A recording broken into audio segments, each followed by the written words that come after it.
ბათუმში არსებულ მეგობრობის სახლში ეთნიკური უმცირესობებისთვის ქართული ენის შესწავლა უფასოდაა შესაძლებელი, თუმცა მსურველები არც თუ ისე ბევრია. მიუხედავად ამისა, აქ თვლიან, რომ ეთნიკური უმცირესობის წარმომადგენლებს საჭარაში ინტეგრაციის პრობლემა ნაკლებად აქვთ. მე ასე ვფიქრობ, რომ ყველაზე ნაკლებად არის შეუთავსებლობა. როცა საუბარი არის ინტეგრაციაზე, პირველ რიგში ასახელებენ იმას, რომ საკუთარ ქვეყანაში უფრო მეტად რომ იგრძნონ თავი, ამისთვის მოითხოვეს საბავშვო ბაღი სომხურ ენაზე გახსნილიყო.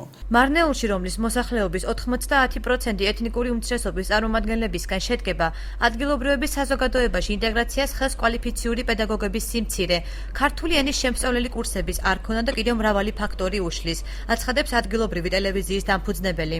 პრობლემა არის მასწავლებლების, პრობლემა იყო სახელმწიფო ნების და პრობლემა არის ინფორმირებულობის. არ მოხერხდა ისე, რომ სახელმწიფო მოხელეებს სრულფასოვნად ცოდნოდა ქართული ენა. ეს არის სახელმწიფო ნების ნაკლები გამოვლენა. ჩვენ ვართ სომხები, ვცხოვრობთ საქართველოში, ხოლო საუბრობთ რუსულად. აღნიშნული სამკუთხედი ინტეგრაციაში ხელს გვიშლის. სწორედ ამიტომ ვითხოვთ სომხურენოვან ბაღს, რათა შუალედური ენა აღარ არსებობდეს, აცხადებენ სომხური დიასპორის წარმომადგენლები. საქართველოში მცხოვრები სომეხი ეროვნების მოქალაქეები პირველ რიგში სამწუხაროდ აზროვნებენ რუსულად.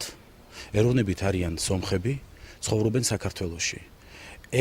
სამკუთხედი თავის თავს არ ამართლებს. ერთ-ერთი გამოსავალი ამ სიტუაციიდან იქნება, რომ დაწყებით ეტაპში შეიქმნას ქართულ-სომხური ბაღი, ეს დახდება ბაზა, ფუძე იმისთვის, რომ ბავშვი მერე ჩააბაროს საბუთები იგივე ქართულ-სომხურ სკოლაში. განათლების სამინისტროში აცხადებენ, რომ მათი სტრატეგია იდენტობის წართმევის შიშის მოხსნა.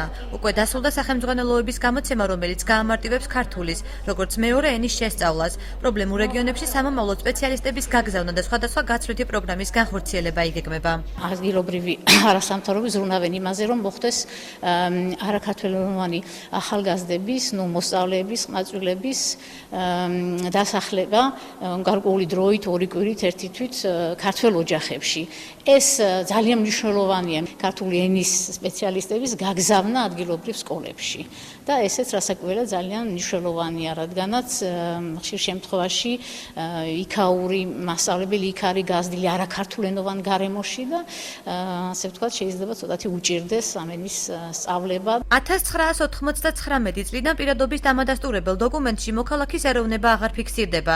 შესაბამისად, ბათუმის სამოქალაქო რეესტრში რეგიონში მცხოვრები ეთნიკური უმცირესობების პროცენტული რაოდენობის შესახებ ინფორმაცია არ მოეპოვებათ.